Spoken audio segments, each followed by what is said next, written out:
以下呢係今日焦點。倫敦華埠過去2個幾月被英國邊境處人員大舉掃蕩非法勞工，有13間嘅餐館被搜查，幾十人俾人拉咗。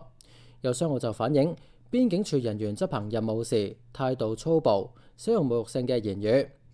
倫敦華埠商會要求同內政部官員對話，如果當局唔應承嘅話，就計劃罷市抗議。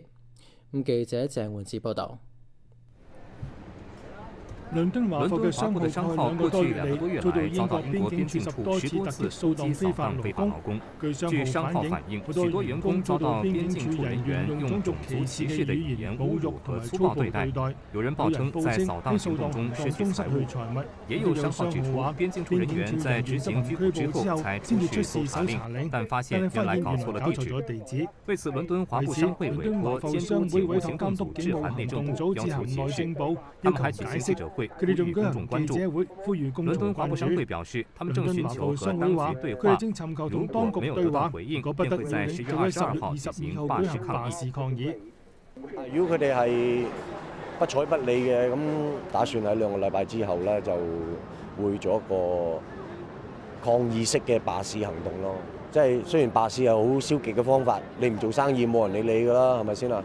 但係我哋希望直至咁樣咧，就即係提高一啲注意力，咁啊有啲希望到時有啲國會議員可以同我哋代表我哋喺國會度出下聲。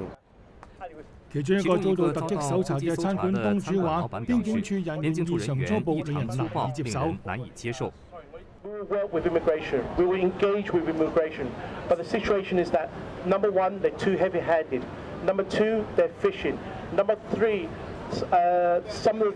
because some of the Chinese people in Chinatown are very limited to English, yeah, they're making them sign forms that they don't know. So this is a serious problem. 著名嘅人權律師伊姆蘭汗指出，顯然邊境處嘅做法係帶有種族成見，佢哋試圖將華埠多年嚟嘅努力成果一下子毀掉。It appears that what the UKBA is doing is essentially tarnishing this whole community with one brush. It is making assumptions and inferences that all of those people here who work hard, who are part of our diverse community, are illegal. That is racial profiling.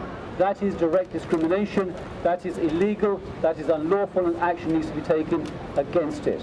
It seems that UKBA is employing outside contractors on a commission basis to carry out what are very, very serious actions and procedures which affect the livelihood and the liberty and the dignity of individuals.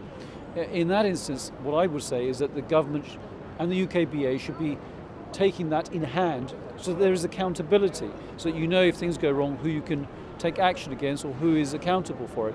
In this case, when you have private contractors taking action, there are lots of problems, and we know that from the previous indications where people have been killed whilst being taken abroad on aircraft and the like. 位於倫敦西部嘅印度裔社區較早前都有類似嘅掃蕩。監督警務行動組嘅 Suresh 話，喺區內嘅政治團體支持下，成功獲得邊境處承諾以後唔會再進行冇情報提示嘅掃蕩。The UKBA agency has promised the Member of Parliament that there will be no more fishing raids because they are scared of Indian businesses and communities.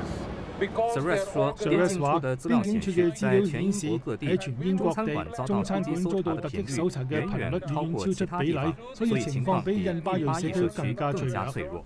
And you look at the last year and the number of restaurants that have been raided, there's a disproportionate number of Chinese restaurants being raided across the country. And I think there's a stigmatization that Chinese businesses cannot work and cannot function without recruiting illegal immigrants and exploitation of workers. And I think that is a stigmatization that needs to be challenged. 據了解，有部分商號嘅閉路電視拍攝到突擊搜查嘅過程。伊姆蘭汗呼籲商號將有關片段公開，作為指證邊境處嘅證據。I imagine the UKBA will say that they've acted appropriately and properly and courteously in every single occasion.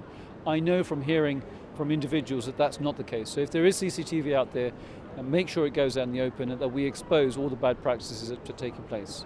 I think the central lesson that must be learned is that if you want these raids that are perceived to be racist or racial profiling to stop, then communities must come together. There must be days of action which are effective, which brings different communities together, which makes it clear to the UKBA that they won't tolerate this, and makes demands on the government to take the Chinese community seriously.